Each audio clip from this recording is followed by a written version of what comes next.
The locked chapel door. Sarella Keld stood in her borrowed wedding gown on the stone steps of St. Meredith's chapel, and listened to the bolt slide shut on the other side of the oak door, sealing her fate with the sound of iron against iron.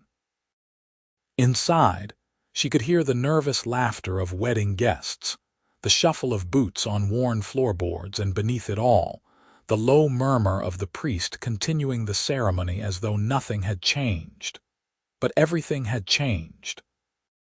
Thomas Everhart, the man who had courted her for 6 months with shy smiles and promises whispered in the barn loft of his family's farm, had taken one look at her waiting at the door in her wedding clothes, gone pale as milk, and locked her out of her own wedding. The morning had begun with hope. Sarella had risen before dawn in the small room she rented above the village baker's shop, the same room she had occupied for 3 years, since coming south from the disputed borderlands to find work as a seamstress. Her fingers, quick and clever with needle and thread, had earned her a modest living and a quiet reputation. She had remade an old cream-colored dress with lace from a merchant's discarded tablecloth, had pinned her black hair back with sprigs of late autumn heather, had even borrowed a necklace of blue glass beads from the baker's kind wife. When she looked in the cracked mirror, she had seen a bride. An orc bride, yes, with green skin and small tusks that showed when she smiled, but a bride nonetheless. Thomas had said he loved her. Thomas had asked her to marry him under the willow tree by the mill pond, had kissed her with trembling hands on her face, had promised that his family would come around. His family had not come around.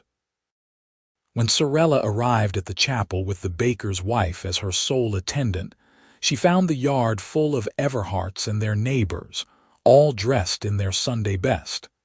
The women wore tight expressions. The men would not meet her eyes. Thomas stood at the chapel door with his mother gripping his elbow, his face twisted in some private agony she could not read from 20 paces away. She had smiled at him anyway, had lifted her skirts to climb the steps, had reached for his hand. He had jerked back as though burned. "I cannot do this," he said, his voice breaking. "I am sorry, Sarella, I cannot." Before she could respond, before she could ask what had changed in the 3 days since she last saw him, a young woman in a yellow dress appeared at his other side. Margaret Finch, the miller's daughter, blonde and human, and precisely the sort of girl Thomas's mother had always wanted him to marry. Margaret took Thomas's arm with a proprietary air, her blue eyes flicking over Sarella with something between pity and triumph. "Thomas and I have come to an understanding," Margaret said. "The wedding will proceed as planned, just with a different bride." Sarella's mind had gone blank with shock. She looked to the baker's wife, who stood frozen on the bottom step. She looked to the crowd, seeing familiar faces from the village market, from the church steps where she sometimes sat on Sunday mornings listening to the hymns through the open door, from the tavern where she delivered mended linens. No one moved. No one spoke in her defense. "You gave me a dowry," Sarella managed, her voice hoarse. 3 years of savings, fabric, a milk cow, the deed to my mother's land in the north. "A bride price for a wedding that is happening," Thomas's mother said coldly. "My son is getting married today, just as was arranged. The guests are here, the priest is paid, the feast is prepared. If you are not the bride, that is your failing, not ours." "That is theft," Sarella said, finding her anger through the shock. "You cannot simply take what is mine and give it to someone else." Thomas's mother smiled without warmth. "Can I not? You are an orc, girl. Be grateful we do not have you run out of the village entirely for your presumption in trying to marry a human man. Now step aside." The baker's wife made a small sound of protest, but Thomas's father, a broad man with a face like weathered stone, took a step toward them both. The threat was clear. Sarella felt the same cold fear she had known in childhood, when human soldiers would ride through her village looking for excuses to burn and plunder. She was one orc woman in a crowd of hostile humans. She had no family here, no clan, no one who would stand with her if this turned violent. So she stepped aside, and Thomas, the man who had whispered that he loved her, who had traced the curve of her tusks with gentle fingers and said they were beautiful, walked past her with Margaret Finch on his arm and entered the chapel. His mother followed. His father followed. The crowd followed, filing past Sarella like a river around a stone, until only she and the baker's wife remained in the yard. "I am so sorry," the baker's wife whispered, tears on her round cheeks. "I had no idea they would do this. I hoped people would be kinder." Sarella could not respond. Her throat had closed around words too large and jagged to escape. She listened as the chapel filled, as the door remained open just long enough for her to hear the priest begin the familiar words of the marriage rite. Then someone, she could not see who, pushed the door shut from inside and dropped the bolt, locked out. The baker's wife touched her arm. "Come away from here. Come back to the shop. We will find a magistrate. We will get your belongings back. We will know." Sarella's voice sounded strange to her own ears, flat and distant. "I need a moment." The baker's wife hesitated, then nodded. "I will wait by the road." Sarella stood alone on the chapel steps in her wedding dress and felt the curious gazes of villagers who had not been invited to the ceremony but had gathered anyway to watch the spectacle. An orc getting married to a human, what a sight! What a scandal! What a joke, now that it had ended like this. She heard laughter from somewhere in the crowd, heard a man's voice say, "Should have known better than to think she belonged in a church." She wanted to run. She wanted to rip the heather from her hair and tear the lace from her dress and scream until her voice gave out. But she had learned long ago that showing pain in front of humans only invited more cruelty. So she stood frozen, staring at the locked door, and tried to breathe through the crushing weight in her chest. "That," said a new voice, low and warm and edged with fury, "is the most cowardly thing I have ever witnessed." Sarella turned. A man stood at the base of the steps, looking up at her with storm-gray eyes that held nothing but honest anger on her behalf. He was perhaps 30 years old, tall and lean in a traveling cloak the color of burnt umber, with brown hair that curled slightly at his collar and a face too angular to be handsome, but compelling in its expressiveness. She had never seen him before. She was certain of that because she would have remembered those eyes. "Are you speaking to me?" she asked, her voice rough. "I am speaking to anyone within earshot," he said, not lowering his voice at all. "I am speaking to the cowards who just watched a woman be humiliated and robbed and did nothing. I am speaking to my pathetic cousin, who apparently has no more spine than a jellyfish."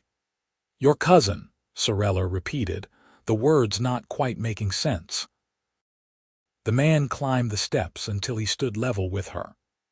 Up close, she could see the family resemblance now, the shape of his jaw and brow similar to Thomas's but stronger, more defined. He was older than Thomas by perhaps a decade, with the weathered look of someone who spent his life outdoors. He wore no wedding finery, just plain traveling clothes and mud-splattered boots, as though he had ridden hard to get here. "Quinton Everhart," he said, offering a slight bow. "Thomas is my cousin, though I am not particularly proud of the association at this moment. I arrived just in time to see him walk past you like you were a stranger on the road instead of the woman he had pledged to marry. I have seen many shameful things in my life, but that surpasses them all." Sarella blinked at him, her mind still struggling to catch up. "You are an Everhart." "By birth, not by choice," Quinton said. "I left this village 12 years ago after my own disagreements with the family's narrow philosophy. I came back only because Thomas sent me a letter begging me to attend his wedding. He said he was marrying someone wonderful and wanted me to meet her. I assumed he meant you, unless there are multiple brides being locked out of this chapel today. Something in his dry tone, in the absurdity of the statement, cracked through Sarella's shock. She made a sound that was half laugh, half sob. Quinton's expression softened. "You are freezing," he said, and before she could respond, he had unfastened his traveling cloak and draped it over her shoulders. It was heavy and warm, smelling of leather and road dust and horses. "And you should not be standing here giving these people any more entertainment. Will you allow me to escort you away from this circus?" He offered his arm as though they were at a formal dinner, instead of on the steps of a chapel, where she had just been publicly rejected. Sarella stared at his extended arm, at the rough fabric of his shirt sleeve, at the scarred knuckles of his hand. It was a simple gesture, just an offer of support, of solidarity, of basic human decency in a moment when everyone else had turned away. But it meant everything. She took his arm. The crowd parted as they descended the steps together, Quinton keeping his pace measured and his head high. Sarella tried to match his composure, tried to pretend she was not wearing a wedding dress and another man's cloak while her groom married someone else 30 feet away. She tried to pretend her heart was not shattering with every step. The baker's wife rushed forward when they reached the road. "Sarella, are you all right? Who is this?" "A friend," Quinton said before Sarella could answer. "Or at least, someone who believes she should be treated with the respect any person deserves. You are her companion. I am Marta. I run the bakery where Sarella lives. I was meant to stand with her today." Marta's voice was thick with tears. "This is all so wrong." "It is," Quinton agreed. "Which is why we are going to make it right. Sarella, where do you live?" Sarella found her voice, though it still sounded strange and distant. "Above the bakery, in the village center." "Then let us get you home," Quinton said. "We can discuss the rest once you are somewhere safe and warm." They walked through the village in a small, strange procession. Sarella in her wedding dress and borrowed cloak, Quinton at her side with a hand still on his sword hilt as though expecting trouble, and Marta hovering close like a worried mother hen. Villagers stopped to stare. Sarella heard whispers following them, heard her name mixed with Thomas's, heard the words orc girl and wedding and scandal. She kept her eyes forward and focused on putting one foot in front of the other. The bakery was closed for the day in honor of what was supposed to be Sarella's wedding. Marta unlocked the door and ushered them inside, where the warm scent of yesterday's bread lingered in the air. Sarella's small room was up a narrow staircase, barely large enough for a bed, a trunk, and a sewing table, but it was hers. She had made it hers. She sank onto the edge of the bed and only then realized she was shaking. Quinton stood in the doorway, too large for the tiny space. "May I come in? I promise I mean no harm, I just want to help." Sarella nodded. She did not have energy for words. Quinton entered and closed the door most of the way, leaving it cracked for propriety's sake. He crouched in front of her so his eyes were level with hers. "Listen to me carefully. What happened today was theft and breach of contract. You gave a dowry in good faith for a wedding that was meant to join you and Thomas. If that wedding does not happen with you as the bride, the dowry must be returned to you in full. That is the law, even out here on the frontier." "The law does not protect orcs the way it protects humans," Sarella said bitterly. "You know that as well as I do." "It should," Quinton said. "And we are going to make sure it does in this case at least. Tell me exactly what you gave them." Sarella closed her eyes and recited the list from memory.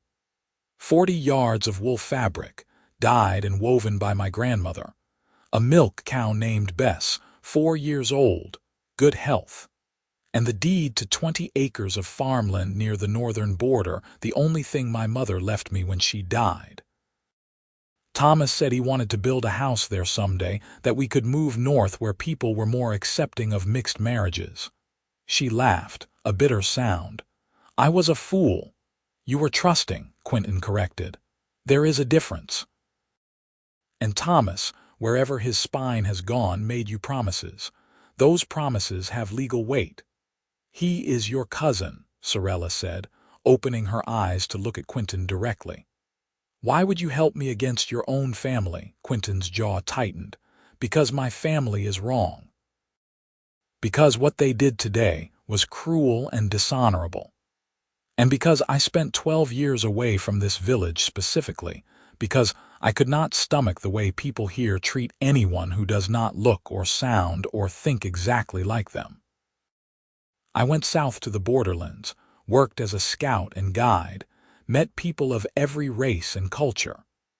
I learned that the narrow-minded prejudices of Millbrook Village are not universal truths. They are just the small, scared thoughts of small, scared people. Sarella searched his face for any sign of deception or hidden motive. She found only honest anger and determination. What do you want in return? Nothing, Quinton said. Except perhaps the satisfaction of watching my aunt's face when she realizes she has to give back everything she stole. Despite everything, Sarella felt a flicker of warmth in her chest, the first thing besides pain and humiliation since this morning. You really are estranged from your family, are not you? Deeply, Quinton agreed. They made their feelings clear when I left. My father told me never to come back. I came anyway when Thomas wrote, because I thought maybe he was different. Maybe the next generation would be better. Clearly, I was wrong. Marta appeared in the doorway with a tray holding 3 cups of tea and a plate of honey cakes. I thought you might need something warm, she said, her voice gentle. And you, sir, thank you for standing up for Sarella. That took courage. It took basic decency, Quinton said, but he accepted a cup of tea with a nod of thanks. Now we need a plan. Sarella, do you have the original agreement in writing? Sarella shook her head.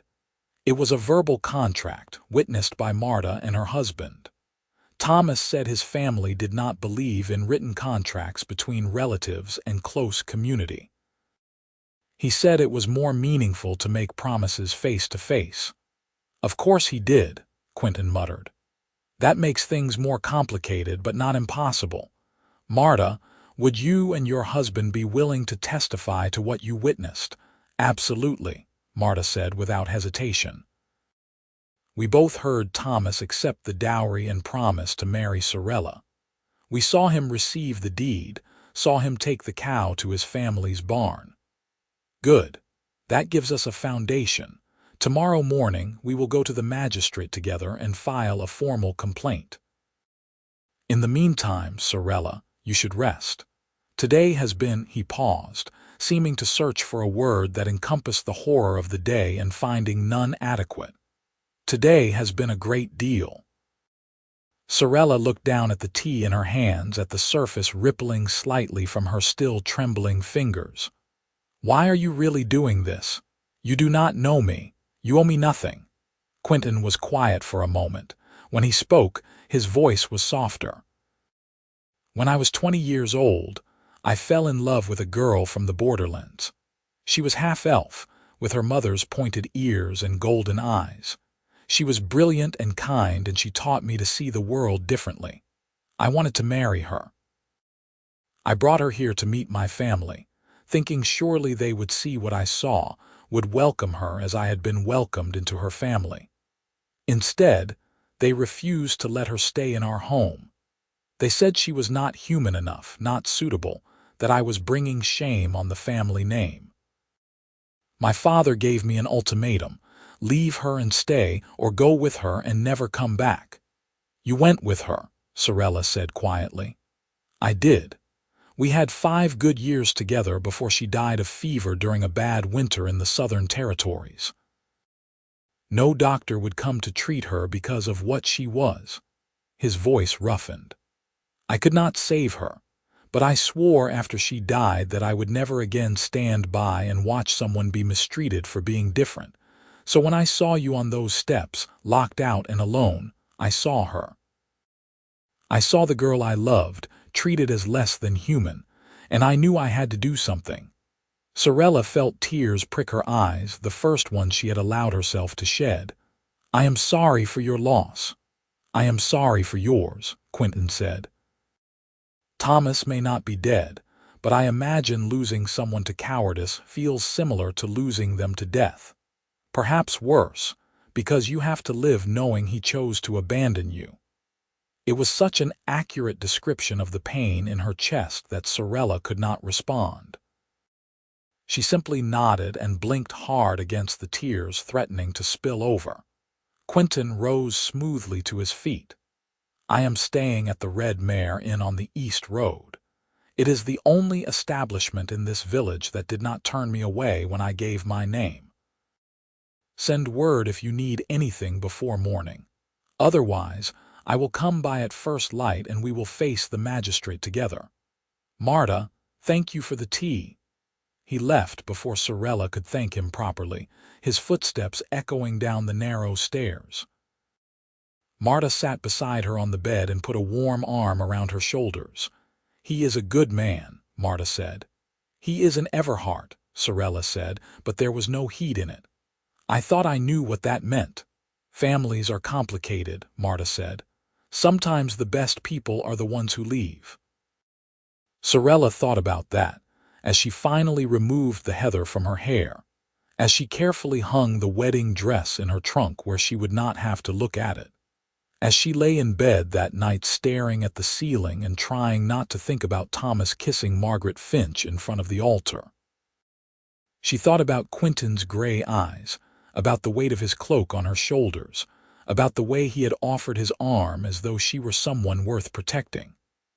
She thought about his lost love, the half-elf girl who died because people like Thomas's family valued bloodlines over lives. And she thought, just before she finally fell into an exhausted sleep, that perhaps not all Everharts were the same after all. Morning came too soon and too slow, both at once. Sarella woke to pale sunlight through her small window and the sound of the bakery ovens being stoked below. For one merciful moment, she forgot what had happened. Then memory crashed back and she curled into herself, pressing her face into the pillow to muffle the sound of her grief.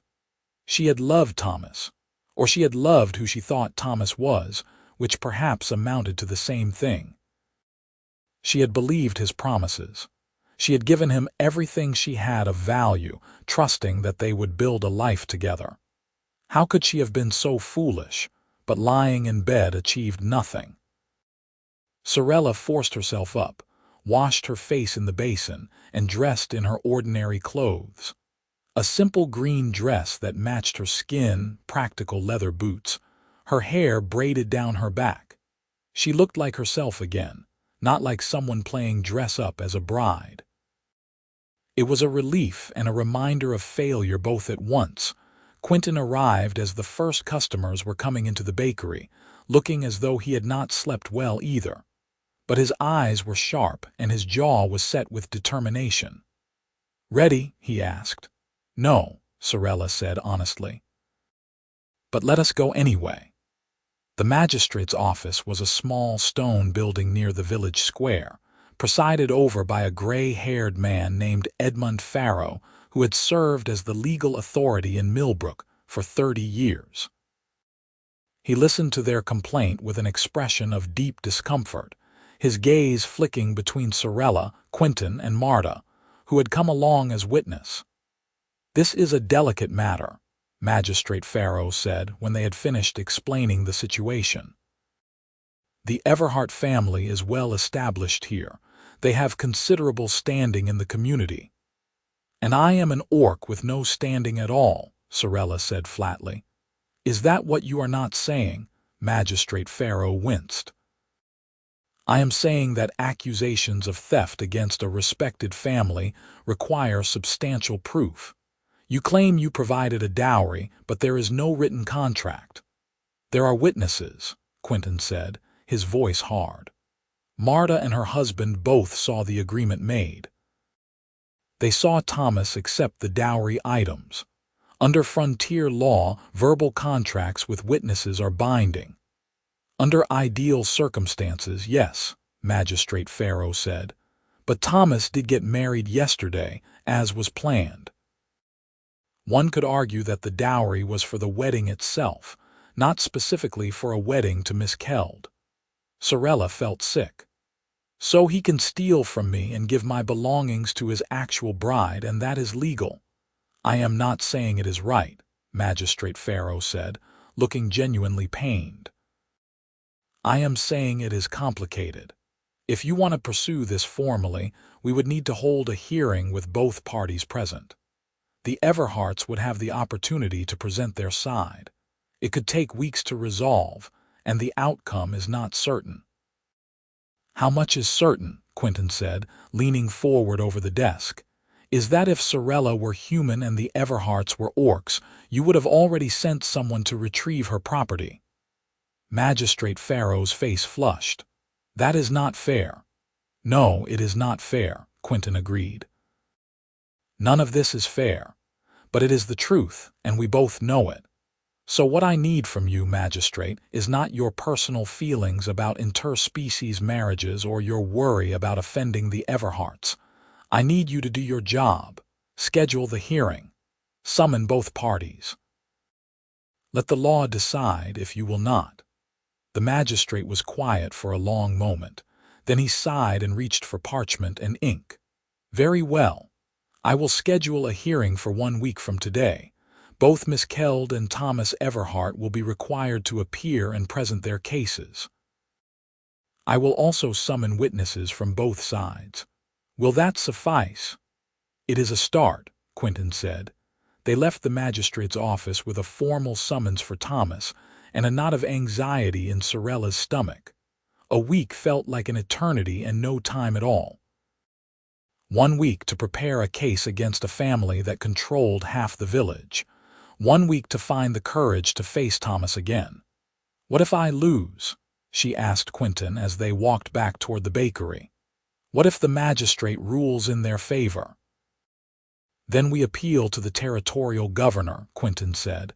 And if that fails, we take the case to the capital. I am not letting this go, Sarella. Neither should you. Why are you so invested in this? Sarella asked. I understand why you helped me yesterday after what you told me about your love, but this is going to take time and money and effort. You are risking your relationship with your family, what little there is of it. Why? Quinton stopped walking and turned to face her. They were in the village square, surrounded by people going about their morning business, but he seemed unaware of anyone except her. Because you deserved better than what happened to you. Because someone needs to stand up and say that this kind of treatment is not acceptable. And because he hesitated, then continued in a quieter voice. Because I looked at you on those chapel steps, and I saw someone trying so hard to be brave and to belong, and it reminded me of every time I have felt like an outsider in my own life. Maybe I am helping you, or maybe I am trying to fix something I could not fix before. Does the reason matter? It matters to me, Sarella said. I do not want to be your atonement project. Quinton's expression shifted, surprise and then respect crossing his features. That is fair. You are right. I should not have let me try again. I am helping you because it is the right thing to do, and because I think you are being treated unjustly, and because I believe you have a good case. Is that better? It is more honest, Sarella said. And I appreciate honesty. Then honestly, I also think my cousin is an idiot for letting you go, Quinton said. Anyone who would choose Margaret Finch over you has profoundly bad judgment. Sarella felt a laugh bubble up despite everything. You do not even know Margaret Finch. I know she was party to public humiliation and theft, Quinton said. That tells me everything I need to know about her character. They resumed walking, and Sarella found that the knot in her chest had loosened slightly. Having Quinton on her side, Having someone who believed her and would fight for her made the impossible feel merely difficult. She could handle difficult. She had been handling difficult her entire life. Over the next week, Sarella learned several things about Quinton Everhart. She learned that he was persistent to the point of stubbornness, visiting the magistrate's office 3 more times to ensure the hearing was properly scheduled and documented. She learned that he was practical, helping her prepare written testimony and tracking down additional witnesses who had seen Thomas with the cow and fabric. She learned that he had a dry sense of humor that emerged at unexpected moments, making her laugh when she thought she had forgotten how. And she learned that he was surprisingly good at sewing, discovered when he found her mending a torn skirt one evening and casually took over, his stitches smaller and neater than hers. "My mother taught me," he said when she expressed surprise. "Before she died, before my father became the bitter man he is now. She said every person should know how to repair what is broken, whether it is cloth or tools or relationships." "She sounds wise," Sarella said. "She was," Quinton agreed. "I think she would have liked you." It was such a simple statement, but it settled into Sarella's heart and stayed there, a small, warm glow against the cold anger that had taken up residence since the wedding. She tried not to think too much about what it meant that Quinton's opinion was beginning to matter to her, that she looked forward to his visits, that she felt calmer in his presence. It was too soon, too complicated. He was Thomas's cousin, for Mercy's sake, and she was still grieving the loss of the future she had planned. Whatever she felt, it was just gratitude, just relief at having an ally, nothing more. She told herself that even as she caught herself smiling at his jokes, even as she began to notice details like the way his hair curled behind his left ear and the small scar on his right hand. Just gratitude, she insisted to her own heart, which was beginning to disagree. The day of the hearing arrived with cold rain that turned the village streets to mud. Sarella dressed in her best day dress, the blue one that brought out the darker green tones in her skin, and braided her hair in the traditional style her mother had taught her. She was not hiding what she was, not apologizing for being orc. If the magistrate and the Everharts had a problem with that, it was their failing, not hers. Quinton met her outside the bakery with an oiled cloak to keep off the rain. "Ready?" he asked. "As I will ever be," Sarella said. The magistrate's office had been rearranged to accommodate the hearing, with chairs set up on either side of the room and a table at the front where Magistrate Farrow would preside. Sarella took her place on the left side with Quinton and Marta beside her. Across the aisle, Thomas sat with Margaret Finch beside him, her hand possessively on his arm. Behind them were Thomas's mother and father, his 2 brothers and several other Everharts, all glowering at Sarella as though her very presence was an insult. Thomas would not meet her eyes. He stared at the floor, his face pale and miserable. Good, Sarella thought viciously. She hoped he was miserable. She hoped he lay awake at night drowning in guilt and regret. Magistrate Farrow called the hearing to order and asked Sarella to present her case first. She stood, her legs shaking only slightly, and recited the facts as clearly as she could. The courtship, the proposal, the agreement to marry, the dowry she had provided in good faith, witnessed by Marta and her husband. The wedding day, when she had been locked out and Thomas had married Margaret instead. "I am not asking for damages beyond the return of my property," Sarella said. "I do not want money or apologies or punishment. I just want back what is mine, the fabric my grandmother made, the cow I raised from a calf, and the deed to my mother's land. Those things are my inheritance, my family history. They are not Thomas Everhart's to keep or to give to someone else." She sat down, her heart pounding. Quinton squeezed her hand briefly, a gesture of support that steadied her. Magistrate Farrow turned to Thomas.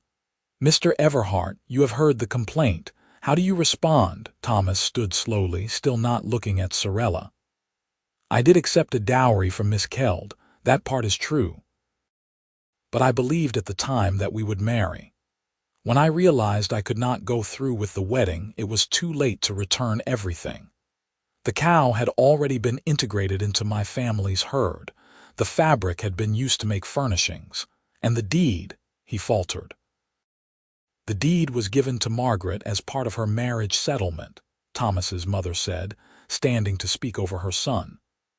"My son married Margaret Finch yesterday in a legal ceremony. Whatever dowry was provided was for that wedding. The bride changed, but the wedding occurred as planned." "That is absurd," Quinton said, his voice cutting through the room. "You cannot substitute brides like you are changing the main course at dinner. The dowry was specifically for a marriage between Thomas and Sarella. Thomas and Margaret's marriage is a separate contract." "Who are you to speak here?" Thomas's father demanded, finally noticing Quinton. "You are not even supposed to be in this village. You were told never to return." "I was told," Quinton agreed. "I chose not to listen, and I have as much right to be here as anyone else. More, perhaps, since I seem to be the only Everhart in this room with any sense of honor." Thomas's father's face turned an alarming shade of red. "You have no right to lecture this family about honor, you who abandoned your responsibilities and disgraced your name." "I abandoned prejudice and cruelty," Quinton said. "I have never been ashamed of that choice." "Gentlemen, please," Magistrate Farrow said, raising a hand. "This is a legal proceeding, not a family dispute. Let us keep to the matter at hand. Mrs. Everhart, you claim the dowry was for the wedding itself, not for a specific union. Do you have any legal precedent for that interpretation?" Thomas's mother faltered. "It is common sense. The guests were invited, the feast was prepared, the church was reserved. All of that cost money and effort. Surely the dowry can be considered payment for those expenses." "The dowry was not payment," Quinton said. "It was a gift from bride to groom, meant to start their married life together. If the marriage did not happen, the gift must be returned. That is the law throughout the territories."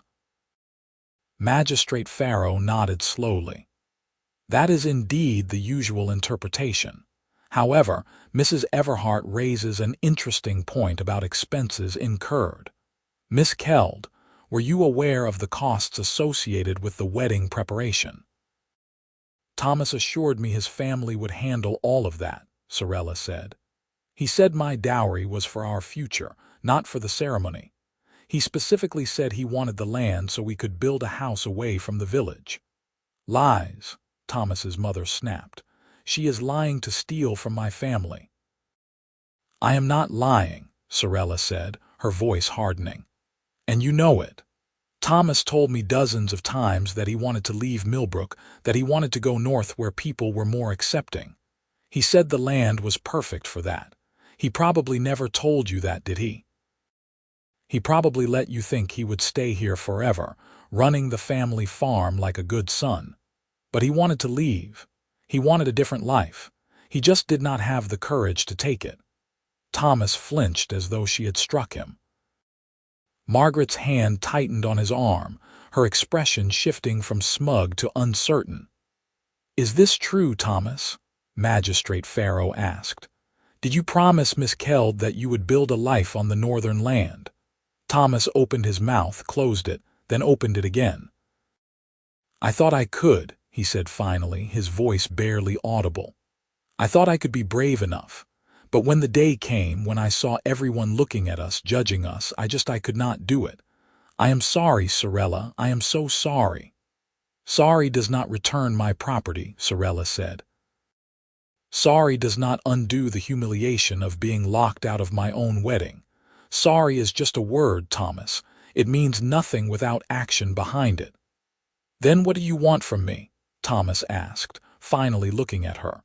His eyes were red-rimmed and desperate.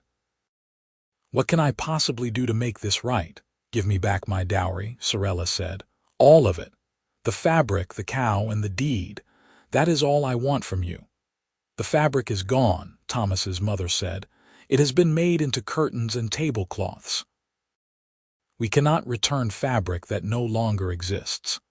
"Then you will pay the equivalent value," Quinton said. 40 yards of wool fabric, dyed and woven by a master craftswoman, is worth at least 20 gold pieces. The cow is worth another 10. And the land," he looked at Sarella.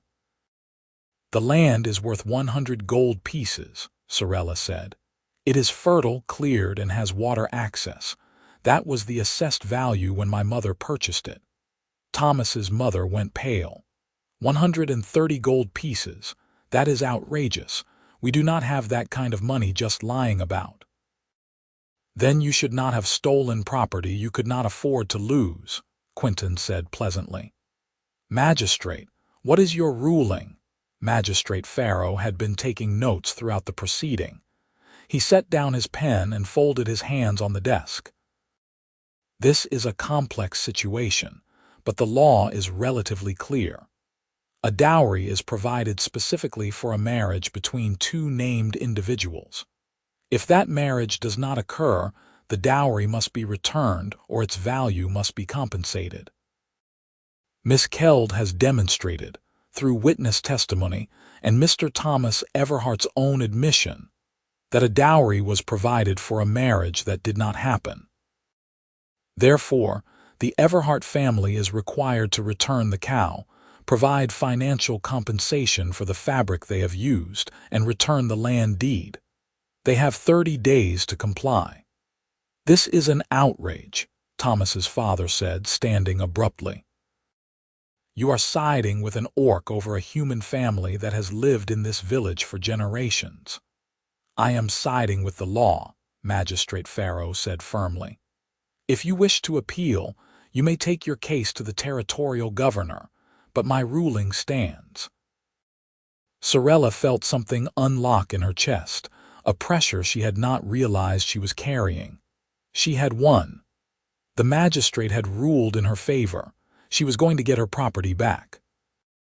Thomas's family filed out of the office in angry silence. Margaret Finch looking shell-shocked and Thomas looking like he wanted to disappear into the floor.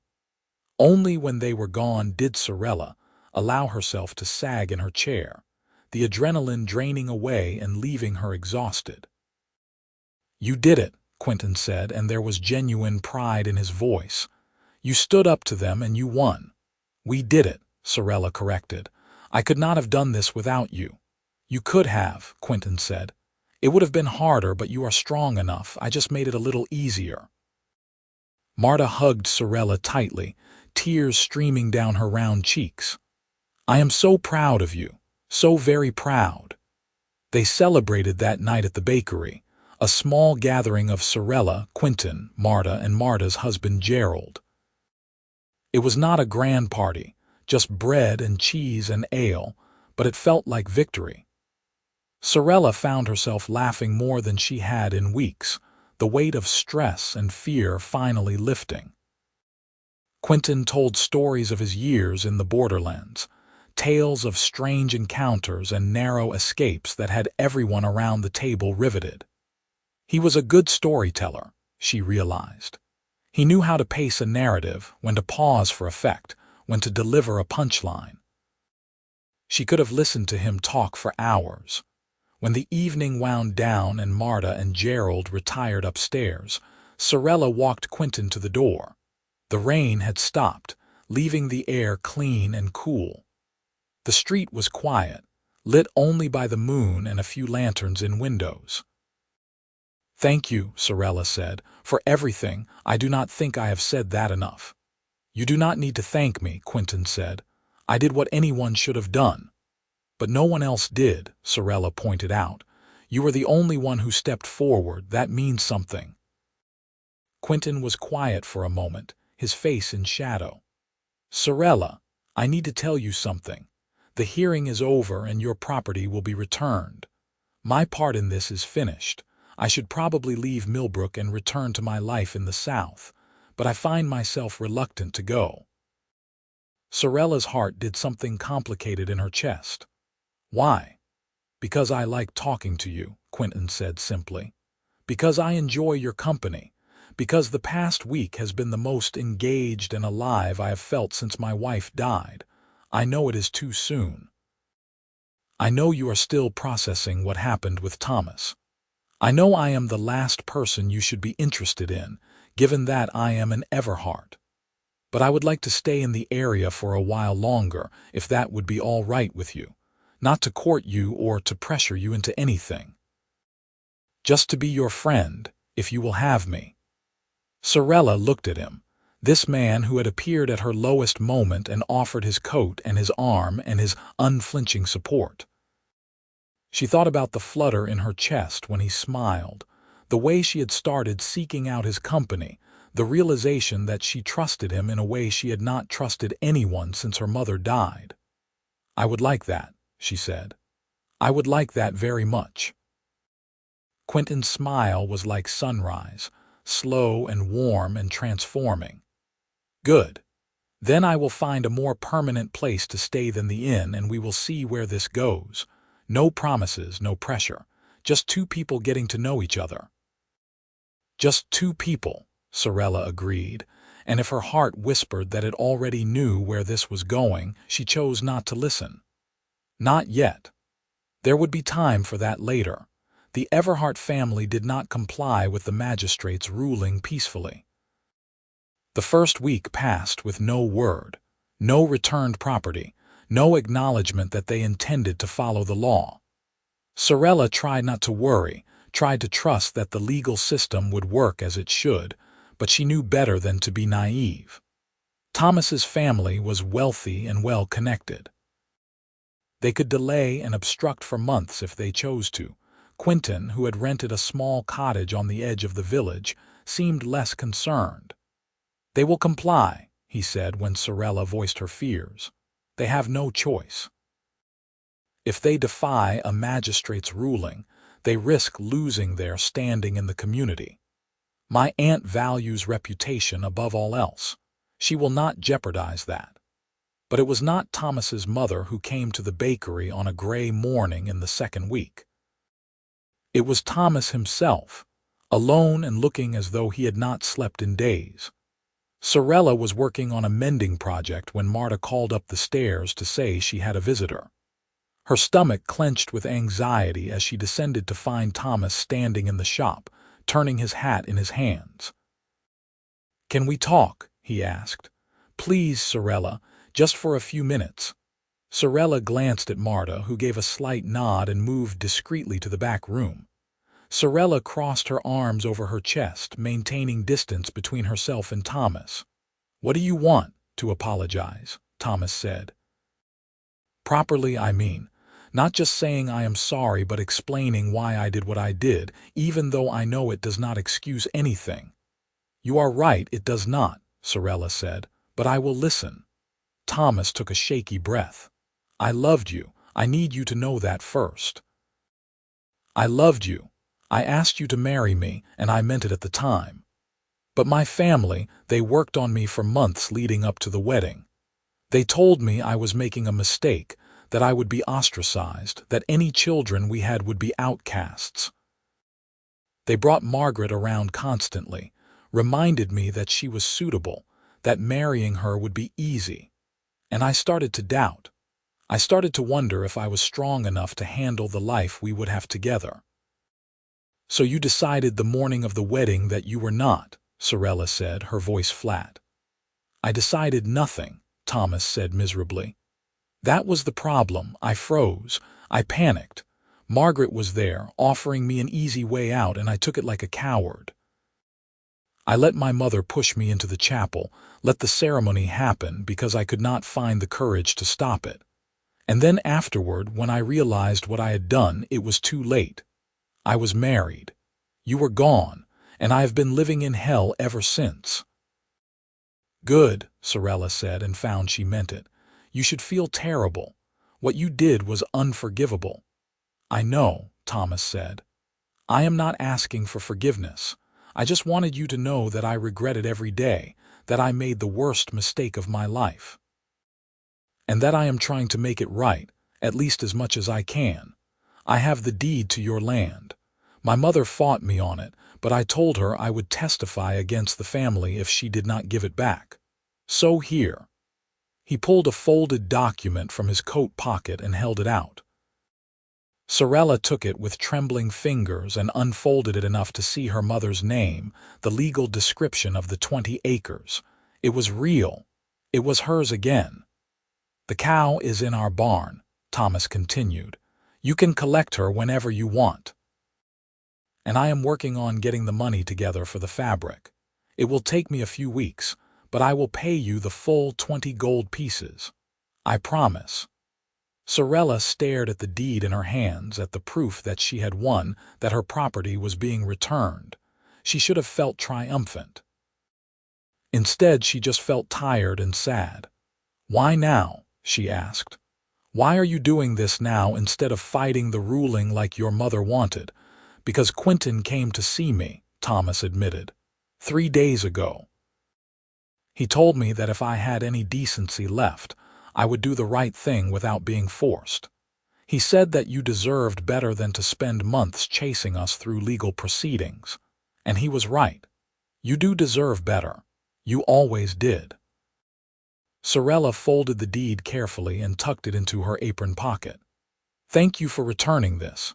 As for the rest, I will wait for the money and I will collect best this week, and then I think it would be best if we never spoke again." Thomas nodded, his eyes shining with unshed tears. "I understand. I want you to know I hope you are happy. I hope you find someone who is brave enough to deserve you, someone like Quinton." Sarella's heart skipped. "What is that supposed to mean?" "It means I have eyes," Thomas said with a bitter smile. "I see the way he looks at you. The way you look at him. He is a better man than I am, and you should be with him if that is what you want.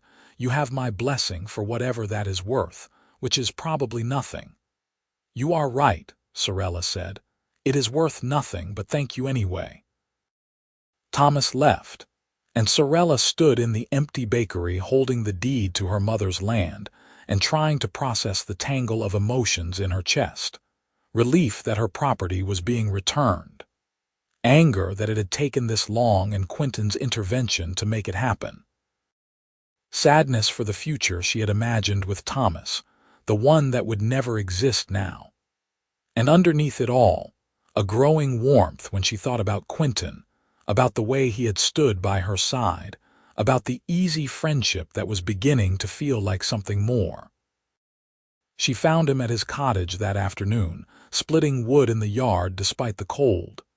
He looked up when she approached, his face breaking into a smile that made her breath catch. "You are here," he said, setting down the axe. "Is everything all right?" "Thomas came to see me," Sarella said. "He returned the deed to my land. He said you convinced him to comply with the ruling." Quinton wiped sweat from his forehead. "I may have had a conversation with him about responsibility and honor. He is weak, but he is not entirely lost. He just needed someone to remind him what decent people do." "He said something else," Sarella continued. "He said I should be with you if that is what I want. He said he sees the way we look at each other." Quinton went very still. "And how do we look at each other?" Sarella took a breath, gathering her courage. "Like maybe this is more than friendship. Like maybe we are both feeling something we have not said out loud yet." "Sarella," Quinton said carefully, "it has only been 2 weeks since your wedding day. I do not want you to feel pressured or to think you need to move on quickly just because Thomas has moved on. You deserve time to heal." "I know," Sarella said. "And I am not saying I am ready for anything serious right now, but I also know what I feel when I am with you. You make me laugh. You make me feel safe. You see me as a person, not as an orc or a victim or anything other than just me. And I think you feel something similar, or you would not have stayed in Millbrook when you could have left weeks ago." Quinton stepped closer, his expression open and vulnerable in a way she had not seen before. "I feel more than something similar. I feel like I have been walking through fog for years, and you are the first clear thing I have seen. But I meant what I said about taking this slowly. I want to court you properly, Sarella. I want to give you time to be sure about what you want. I want to do this right." "Then court me," Sarella said. "Take me to dinner. Walk with me by the river. Introduce me to parts of your life I do not know yet. Let us see where this goes without rushing and without pressure." Quinton's smile was radiant. "I would like nothing more." He took her hand, his thumb brushing over her knuckles, and Sarella felt the last of her reservations crumble. This was right. He was right. And for the first time since that terrible morning on the chapel steps, she allowed herself to hope that maybe her story was not ending in humiliation and loss. Maybe it was just beginning in a different, better direction. The courtship that followed was gentle and deliberate, nothing like the whirlwind romance with Thomas. Quinton was patient in a way Thomas had never been, content to let things develop at their own pace. He took her on long walks through the countryside, showed her the places he had loved as a child before his family's expectations drove him away. He brought her small gifts that showed he paid attention. A book of poetry when she mentioned loving stories, a new sewing kit when he noticed her needles were worn down, wildflowers from the field beyond his cottage just because they were beautiful. They talked for hours about everything and nothing. Sarella told him about her childhood in the disputed borderlands, about growing up in an orc community that was constantly under threat from human expansion, about losing her mother to a sickness that could have been cured if any human doctor would have treated her. Quinton told her about his years as a scout, about the people he had met and the places he had seen, about the wife he had loved and lost, and the grief that had shaped him into who he was now. "You still love her?" Sarella asked one evening as they sat by the river, watching the sun set in shades of orange and gold. "I will always love her," Quinton said honestly. "She was my first love, my best friend, my partner in every way. But love is not a finite resource. Loving her does not mean I cannot love again. And I think she would want me to be happy, would want me to find someone who makes me feel alive the way you do." "I make you feel alive?" Sarella asked, her voice soft. "You do," Quinton confirmed. "You make me want to be better, do better, see the world with fresh eyes instead of through the lens of old grief. That is a gift, Sarella, one I do not take lightly." Sarella leaned her head on his shoulder, feeling the solid warmth of him beside her. "I was so angry when Thomas locked me out. I felt like my life was ending, like I would never trust anyone again. But now, I think maybe he did me a favor. If I had married him, I would have spent my life with someone who was too weak to stand by me when things got hard. I would have been constantly proving myself, constantly trying to be acceptable enough. With you, I do not have to prove anything. I can just be myself." "You never have to be anything other than yourself," Quinton said. "That is the entire point." As autumn deepened into winter, Sarella found herself spending more time at Quinton's cottage than at the bakery. Marta teased her gently about it, but there was only warmth in her voice. "You deserve happiness," Marta said. "And that man makes you happy. Anyone with eyes can see it." Sarella collected her cow from the Everhart farm on a cold morning in late autumn, bringing Quinton with her in case there was trouble. But Thomas's father simply handed over the lead rope without comment, his face hard and closed. Bess, at least, seemed happy to see Sarella, lowing softly and nuzzling her hand. They brought the cow to a small barn behind Quinton's cottage, where she would be safe and well cared for. The money for the fabric arrived in early winter, delivered by Thomas himself in a small leather pouch. He handed it to Sarella without meeting her eyes and left immediately. She counted the coins twice to be sure it was all there, then added it to her savings. With her property returned and the money compensated, the legal matter was finally closed. She could move forward without the weight of unfinished business dragging her down. "What will you do with the land?" Quinton asked one evening as they prepared dinner together in his cottage, a comfortable domesticity that had developed naturally over the weeks. "I have been thinking about that," Sarella said, chopping vegetables while Quinton stirred soup on the stove. "It is good land in a more accepting area than Millbrook. I could build a house there, start a proper sewing business instead of just taking in mending work. Make a real life for myself." "That sounds wonderful," Quinton said.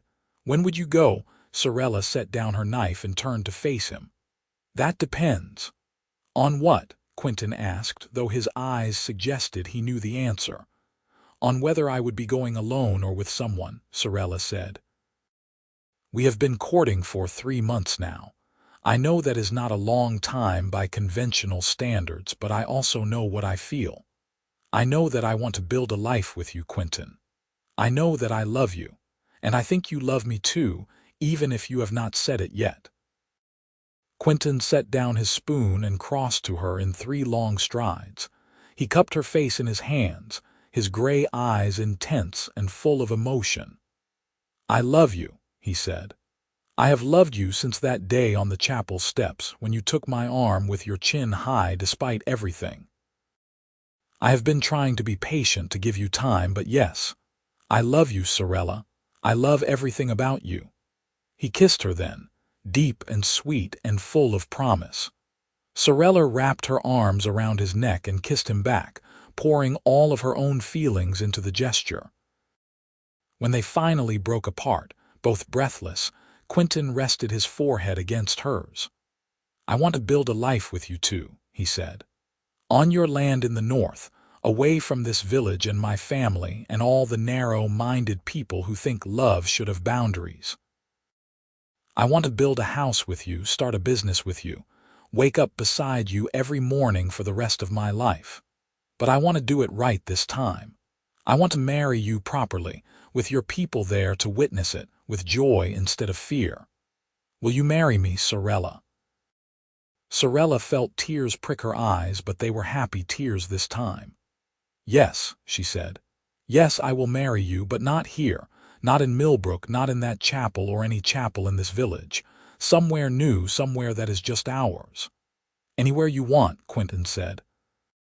"We will make it perfect." They spent the winter planning, making lists and saving money and corresponding with builders in the north about constructing a house on Sarella's land. Quinton wrote to contacts from his scouting days, asking about the area and the community there. The responses were encouraging. The Northern Territories were more diverse, with mixed-species settlements and a culture that valued practicality over prejudice. They would be welcomed there. They would be able to build a life without constantly fighting against hatred and fear. In early spring, when the roads were passable again, they loaded their belongings into a wagon and prepared to leave Millbrook behind. Marta cried as she hugged Sarella goodbye, making her promise to write often. A few other villagers, the ones who had been kind throughout the ordeal, came to wish them well. The Everharts did not appear, but Sarella had not expected them to. She did see Thomas once from a distance, standing in the doorway of his family's barn and watching them prepare to leave. He raised one hand in a gesture that might have been farewell or apology or simply acknowledgement. Sarella did not wave back. She just turned away and climbed onto the wagon beside Quinton, ready to start the next chapter of her life. The journey north took 2 weeks, traveling through greening countryside and small villages that became progressively more diverse as they moved away from the conservative Southern Territories. Sarella saw her first mixed-species couple in a village 3 days from Millbrook. A human woman and an orc man, walking hand in hand through the market with no one giving them a second glance. It made something inside her chest unclench, a tension she had been carrying so long she had forgotten it was there. "It will be like this where we are going," Quinton said, noticing her reaction. "Normal, accepted, Just two people building a life together. I like the sound of that, Sarella said. They reached the land in late spring when everything was green and growing. The plot was exactly as Sarella's mother had described it. 20 acres of gently rolling meadow with a stream running through the eastern edge and a small grove of oak trees on the western border. It was beautiful, peaceful, and entirely theirs. They spent the first week camping on the site while the builders Quinton had hired began work on the house. It would be a simple structure to start, just 3 rooms and a loft, but they could expand it later as needed. What mattered was that it would be home. Sarella set up her sewing business in a tent while the house was being built, taking commissions from nearby settlements. She had worried that people would not want to hire an orc seamstress, but her fears were unfounded. The quality of her work spoke for itself, and within a month she had more orders than she could handle alone. Quinton helped when he could, though his main focus was on establishing a small farm, planting crops, building a proper barn for Bess, constructing fences and outbuildings. They worked side by side through the long summer days, and at night they lay in their tent looking up at the stars and talking about their future. They wanted children eventually, maybe 2 or 3. They wanted to expand the house, add a proper workshop for Sarella and maybe a stable for Quinton. They wanted to be part of the community here, to contribute and to belong in a way neither of them had been able to in Millbrook. "Do you ever regret leaving?" Sarella asked one night. "Leaving your family behind, burning those bridges?" "Not for a moment," Quinton said. "The only regret I have is that I did not leave sooner, that I wasted years trying to win their approval instead of building a life that actually made me happy. But I am not wasting any more time. I am exactly where I want to be, with exactly who I want to be with." By late summer, the house was finished. It was simple but well built, with large windows that let in plenty of light and a stone fireplace that would keep them warm through the winter. Sarella set up her sewing workshop in one of the rooms, organizing her fabrics and threads with care. Quinton built furniture, a sturdy table, chairs, a bed frame that he carved with patterns of leaves and vines. They made it a home together, piece by piece. "When do you want to have the wedding?" Quinton asked one evening as they sat on their new porch watching the sunset. "We have the house now, we have stability. Whenever you are ready." Sarella leaned against him, content and peaceful in a way she had never been in Millbrook. "Soon," she said. "I want to be your wife officially and publicly. I want to stand in front of people who actually care about us and make those promises without fear or shame. Let us do it in autumn when the weather is cool and the leaves are turning. That feels right." "Autumn it is," Quinton agreed. They spent the remaining weeks of summer preparing for the wedding. They invited the new friends they had made in the area. The mixed couple from the nearest village who had welcomed them warmly, the builder who had constructed their house and his large extended family, the merchants Sarella had done work for, the farmers Quinton had traded with. It would be a small wedding by traditional standards, maybe 40 people, but every single person there would be someone who genuinely supported them. Sarella made her own wedding dress this time, a beautiful gown in deep forest green with gold embroidery that took weeks to complete. She wore her hair loose down her back, woven through with autumn flowers, golden marigolds, deep purple asters, russet chrysanthemums. She looked in the mirror on her wedding morning and saw herself reflected back. An orc woman, green-skinned and tusked and absolutely beautiful in her own right. She was not trying to fit into human standards of beauty. She was celebrating her own. The ceremony was held by the stream on their property, with the oak grove as a backdrop. They had no priest, no formal religious structure. Instead, they had asked an elder from a nearby orc settlement to preside. A woman named Grandmother Thora, who had lived through decades of prejudice and could speak to the importance of love that transcended boundaries. She stood before the assembled guests, her own green skin weathered with age and her voice strong and clear. "We are gathered today," Grandmother Thora said, "to witness the union of two people who have chosen each other against all odds and expectations." Sarella Keld and Quinton Everhart come from different backgrounds, different cultures, different experiences of the world, but they have found in each other a common purpose: to build a life based on respect, partnership, and love that sees beyond surface differences to the person beneath. Quinton stood facing Sarella, holding both her hands in his. He wore simple but fine clothing, a dark blue tunic that brought out his gray eyes, black trousers, polished boots. He looked handsome and happy and entirely focused on her. Sarella could not stop smiling. "Quinton Everhart," Grandmother Thora said, "do you take this woman to be your wife? Do you promise to stand by her side in joy and hardship, to honor her choices and her voice, to build a partnership of equals where both are valued and both are heard?" "I do," Quinton said, his voice steady and sure. "I promise all of that and more. I promise to love Sarella for exactly who she is, to never ask her to be smaller or quieter or different to suit anyone else's expectations. I promise to be her partner, her advocate, and her closest friend for all the days of my life." Sarella's eyes filled with tears, but they were happy tears. She squeezed Quinton's hands tightly.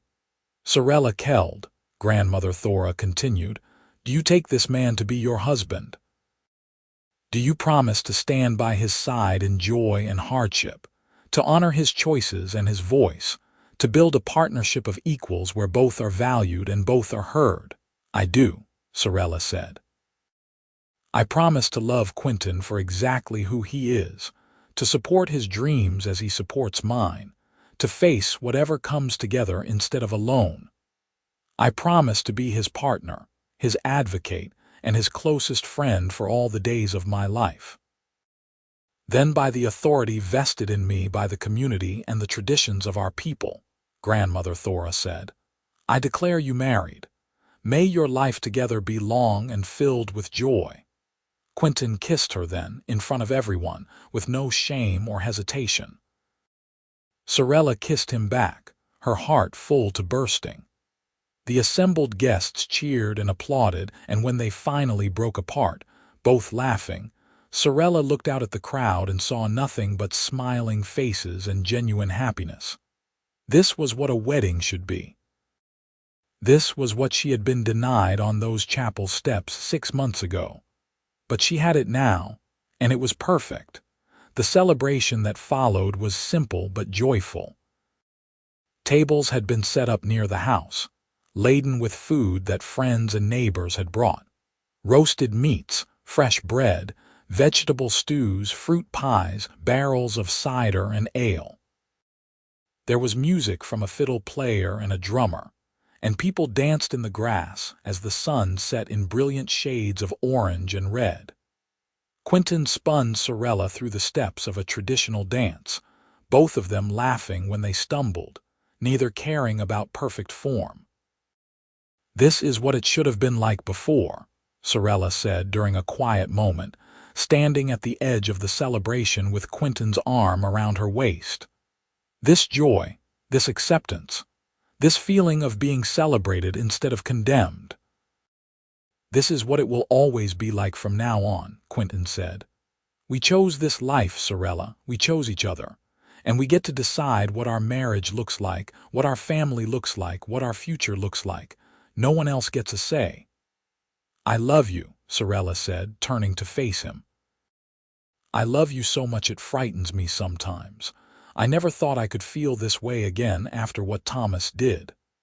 "Thomas did you a favor," Quinton said.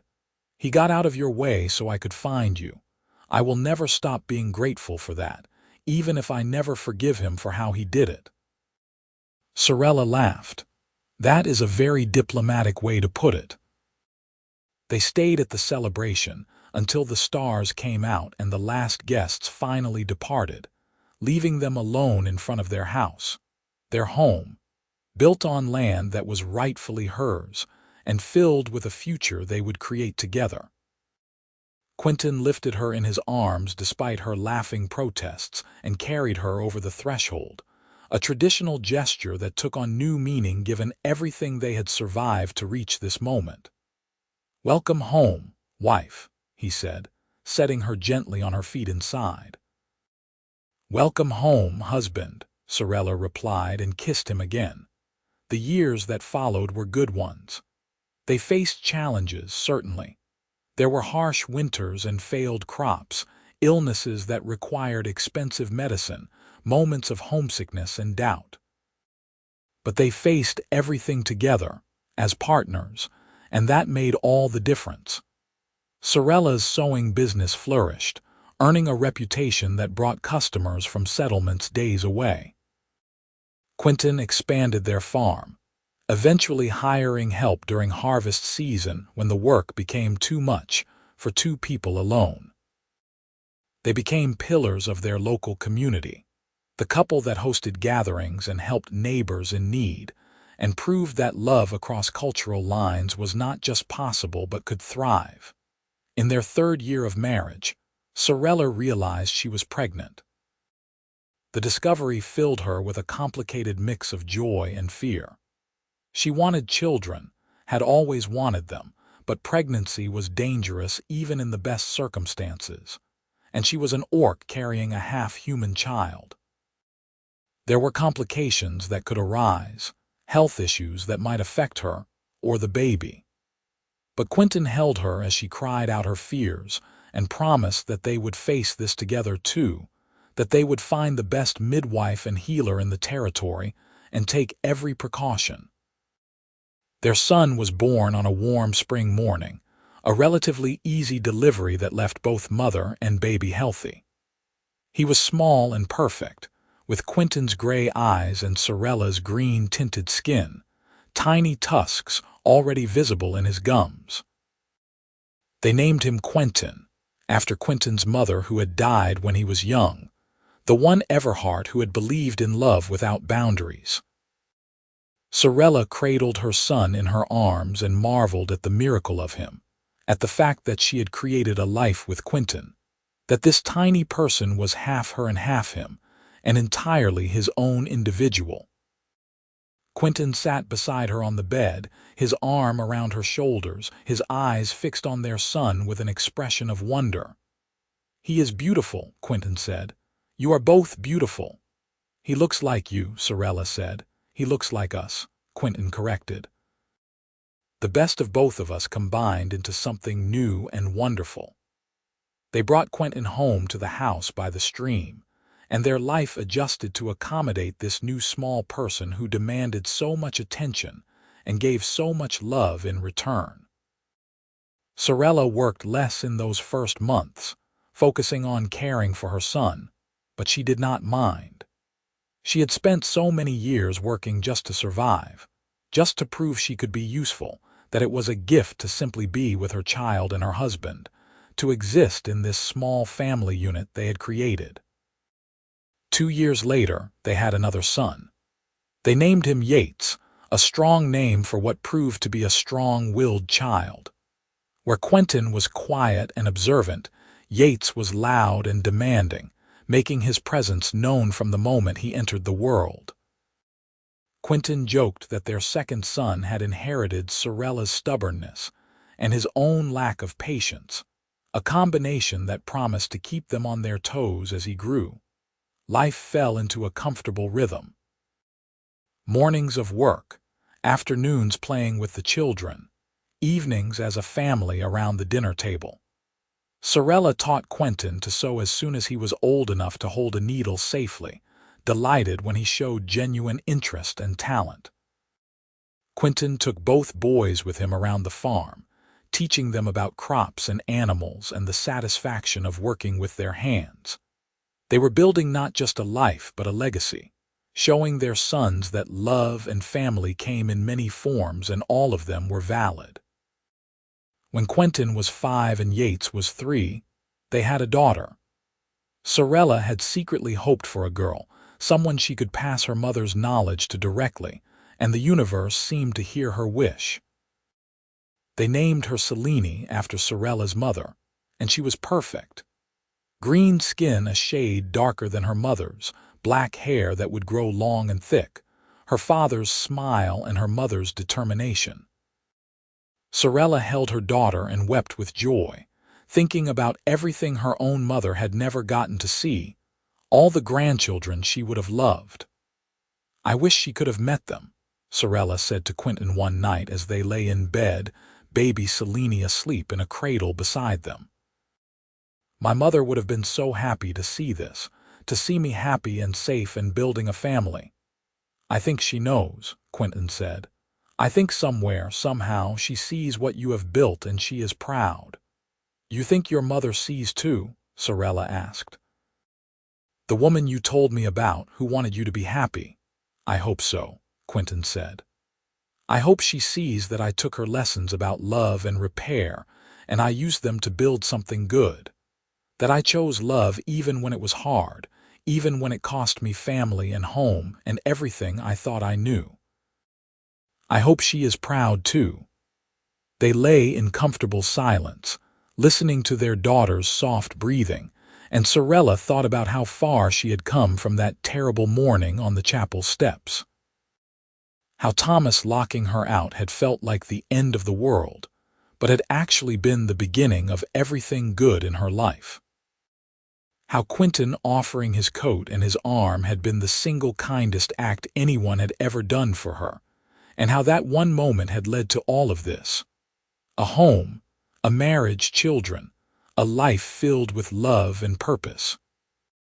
She thought about Thomas sometimes, wondered if he was happy with Margaret, if he ever regretted his choice. She suspected he did. She suspected he lay awake at night sometimes thinking about the life he could have had, the future he had been too afraid to claim.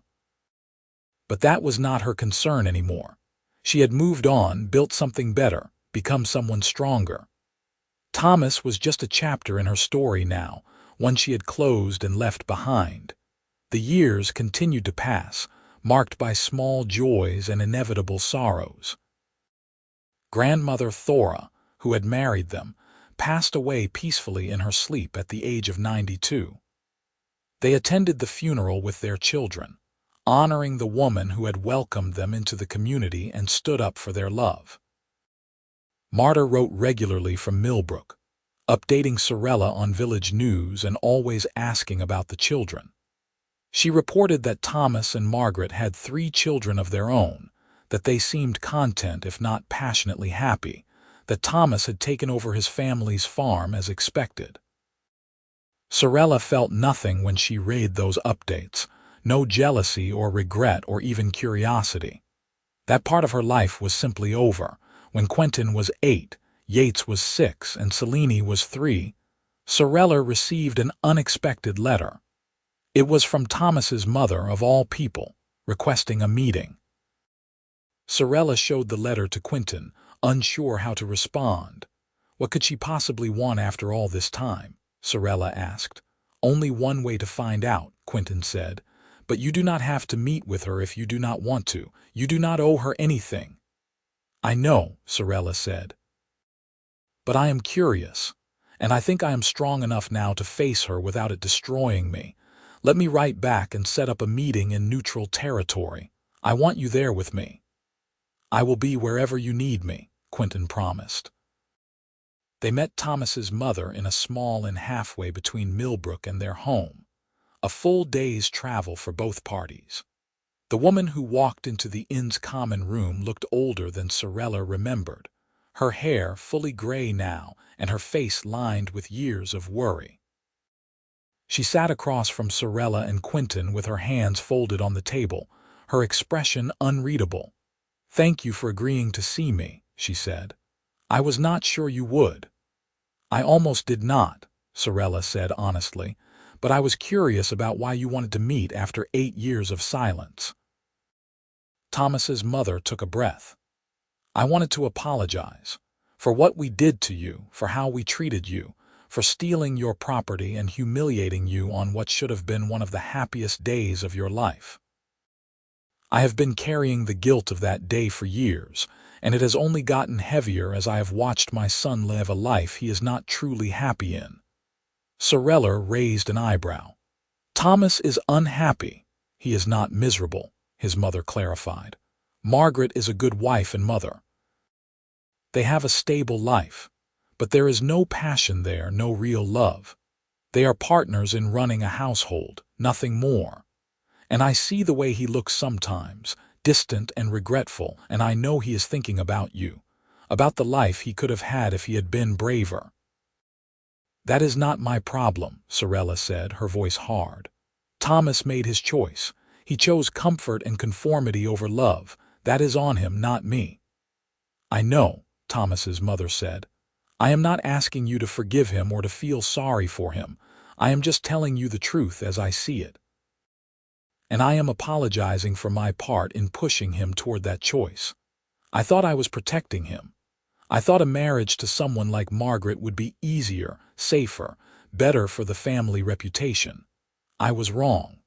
All I did was doom him to a half-life and destroy your happiness in the process." Sarella studied the older woman, looking for signs of deception or manipulation. She found only genuine regret. "Why now?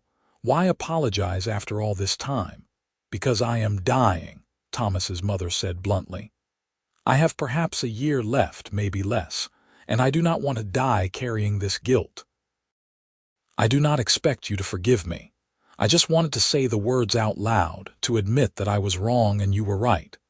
You and Thomas would have been happy together, happier than he is now. And if I could go back and change what I did, I would." Sarella felt Quinton's hand find hers under the table, a silent offer of support. She squeezed his fingers gratefully. "I appreciate the apology," she said carefully. "But you are right that I cannot forgive you, not fully. What you did caused me real harm. It took months to recover from that humiliation, to trust again, to believe that I deserved to be loved.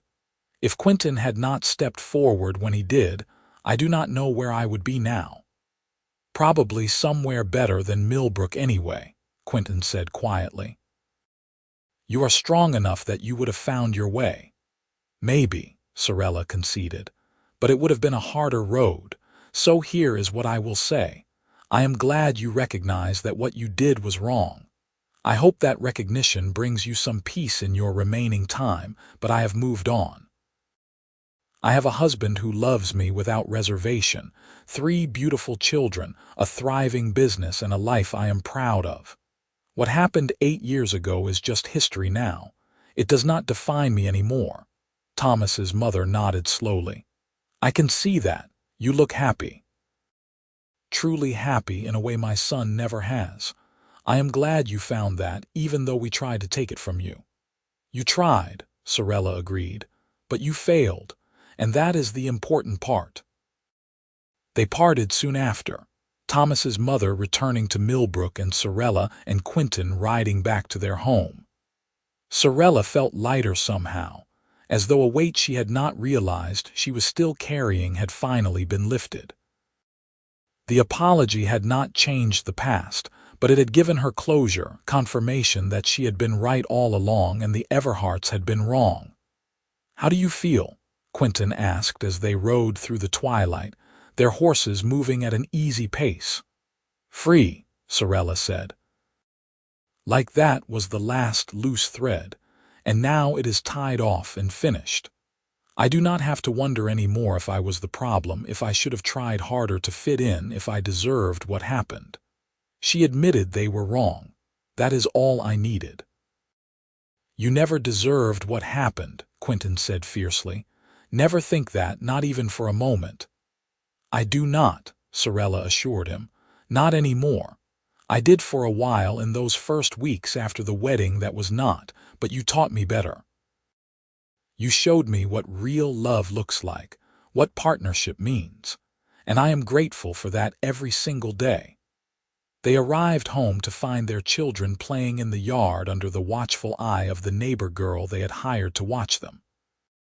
Quinton was teaching his younger siblings how to skip stones in the stream.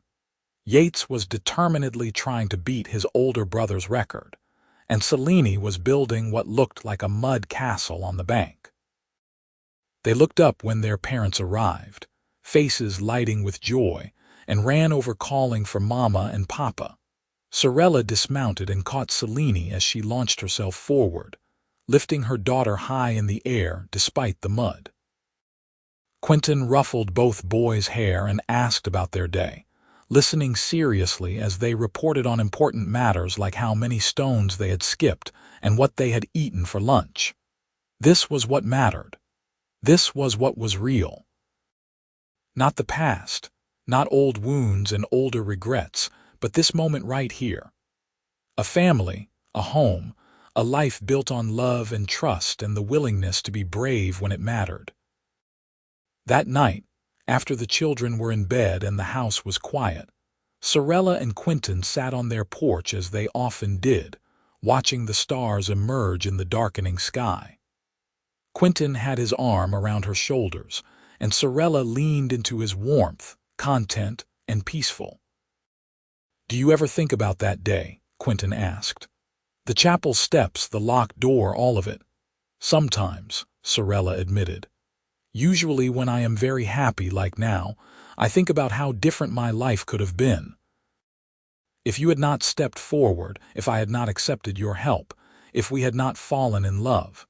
The whole trajectory of my life changed because you offered me your coat and your arm."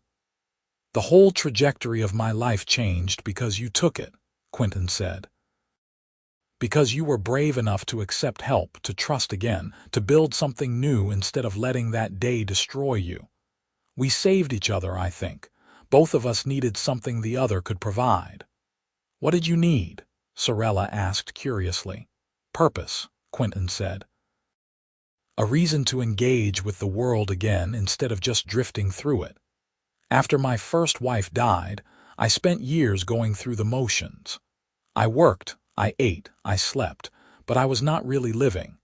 Then I saw you on those steps and something in me woke up. I remembered what it felt like to care about something, to fight for something, to believe that the world could be better if someone just had the courage to try. You gave that back to me."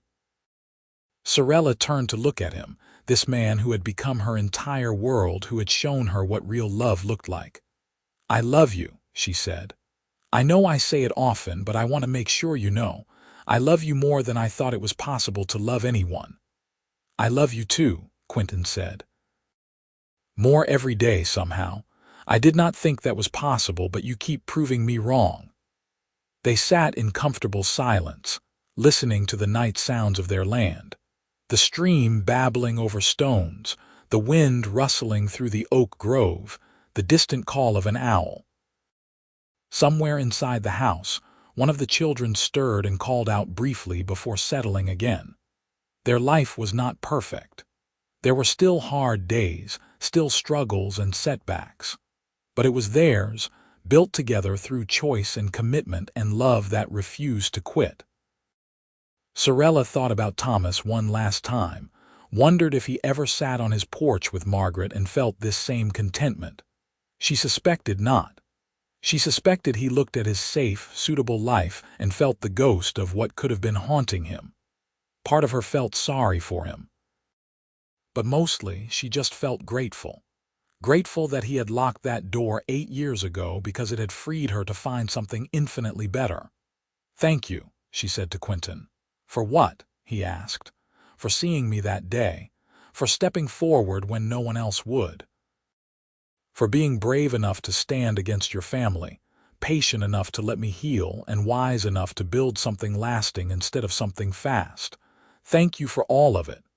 Quinton kissed the top of her head. "Thank you for taking my arm. Thank you for giving me a chance. Thank you for building this life with me. I cannot imagine being anywhere else with anyone else." "Neither can I," Sarella said, and she meant it with every fiber of her being. The years continued to flow past like the stream on their property, steady and sure. They had moments of joy. Quinton's first commissioned sewing project, completed with his mother's guidance and his own growing skill. Yates discovering a talent for working with wood, creating small carvings and furniture that showed real artistry. Selene learning to read and devouring every book they could acquire, her sharp mind always hungry for new knowledge.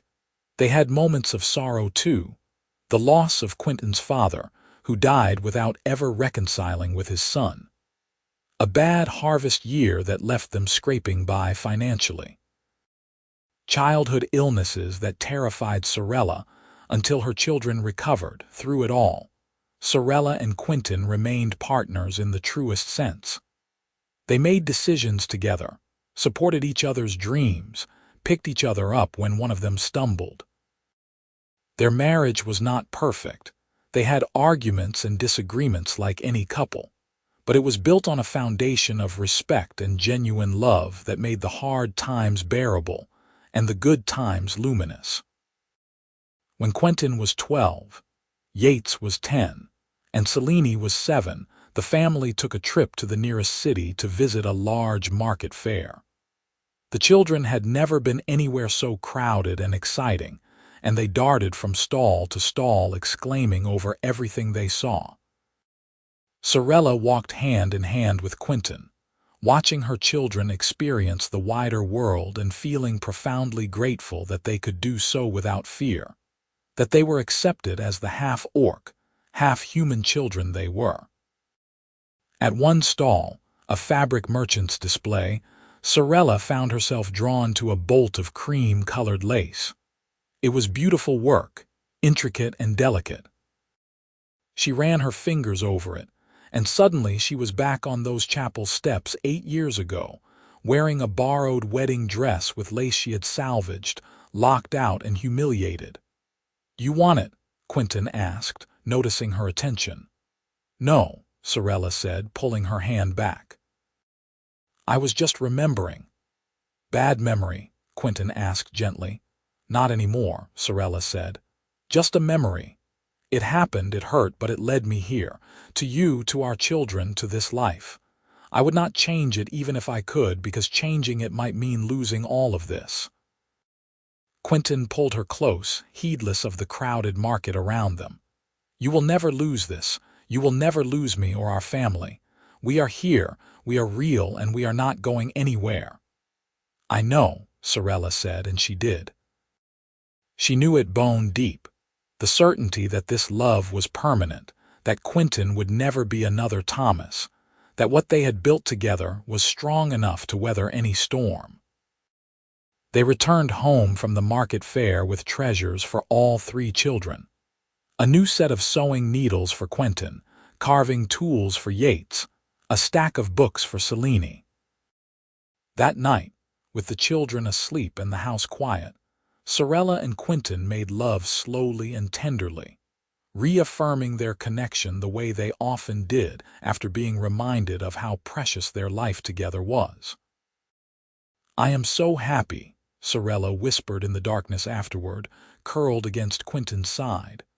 "Sometimes I am afraid of how happy I am, like the universe will notice and take it away." "The universe does not work like that," Quinton said. "Happiness is not a finite resource that has to be balanced with suffering. You deserve every moment of joy you feel. We both do." "Then I will try to stop being afraid and just enjoy it," Sarella said, and she did. She let herself sink fully into the life they had built, stopped waiting for the other shoe to drop, stopped expecting betrayal or loss. She was 40 years old and finally, truly at peace with who she was and where she was. She had survived prejudice and heartbreak and humiliation, and she had emerged on the other side stronger and happier than she ever imagined possible. Their children grew, as children do. Quinton became a fine tailor, eventually opening his own shop in a nearby town and earning a reputation that rivaled his mother's. Yates built furniture that was sought after throughout the territory, beautiful pieces that combined function with artistry. Selene, brilliant and ambitious, went to study at a university in the capital, the first in their family to pursue such advanced education. Sarella and Quinton were proud of all of them, proud of the people they were becoming, proud that they had raised children who were confident in themselves and compassionate toward others. On their 20th wedding anniversary, their children threw them a party. Friends and neighbors gathered at the house by the stream, the same place where Sarella and Quinton had been married 2 decades earlier. There was food and music and laughter, toasts to the couple who had built such a strong partnership, such a loving family. Quinton stood up to make a speech, his voice carrying across the crowd. Most people know the story of how my parents met, how my mother was locked out of her own wedding and my father stepped forward to help her when no one else would. It is a good story, a romantic story. But what people do not always understand is what came after. My parents did not just fall in love and live happily ever after. They worked at their marriage. They supported each other. They chose each other every single day for 20 years. That is the real story, and that is what I want to honor today. Not just the moment they met, but all the moments since then. All the choices they have made to build this life together. Sarella felt tears on her cheeks as her son spoke. Quinton squeezed her hand, his own eyes bright with emotion. When Quinton finished and the crowd applauded, Sarella stood as well. "I want to say something too," she said. 20 years ago, I thought my life was ending. I thought I had been humiliated beyond recovery, that I would never trust anyone again. Then this man offered me his coat and his arm, and everything changed. Quinton did not just save me that day. He showed me what real love looks like. He taught me that I deserve to be treated with respect and kindness. He gave me a family and a home and a life worth living. So thank you, my love. For 20 years of partnership, for 3 incredible children, for building this beautiful life with me. I love you more today than I did the day we married, and I will love you more tomorrow than I do today. Quinton stood and kissed her in front of everyone, and the crowd cheered. It was a perfect moment, surrounded by people they loved, celebrating a marriage that had stood the test of time. Sarella looked around at the gathered faces, at her children and her friends and her husband, and felt overwhelming gratitude for all of it. The party continued late into the night, but eventually everyone went home and it was just Sarella and Quinton again, sitting on their porch in the spot that had become their ritual place for important conversations. 20 years, Quinton said, his voice full of wonder. It feels like both a lifetime and no time at all. I know what you mean, Sarella said. Some days I look at you and see that same man who offered me his arm on the chapel steps. Other days I see all the years between then and now written on your face, and I am awed that we have had so much time together. I hope we have at least 20 more, Quinton said. I hope we have 50 more, Sarella countered. I am not ready to stop building this life with you. Neither am I, Quinton said. They sat in comfortable silence, watching the stars wheel overhead, listening to the familiar sounds of their land. This was home. This was family. This was love in its truest, deepest form. And it had all begun because one man had the courage to step forward when everyone else turned away, and one woman had the courage to take his arm and believe in kindness again. Sarella thought one last time about that locked door, about the sound of the bolt sliding shut. It had felt like an ending then, but it had actually been a beginning, the first page of a story that had exceeded every hope and dream she could have imagined. A story that was still being written day by day, moment by moment, choice by choice. She leaned her head on Quinton's shoulder and smiled into the darkness. She was exactly where she was supposed to be, with exactly who she was supposed to be with. And that was more than enough. That was everything.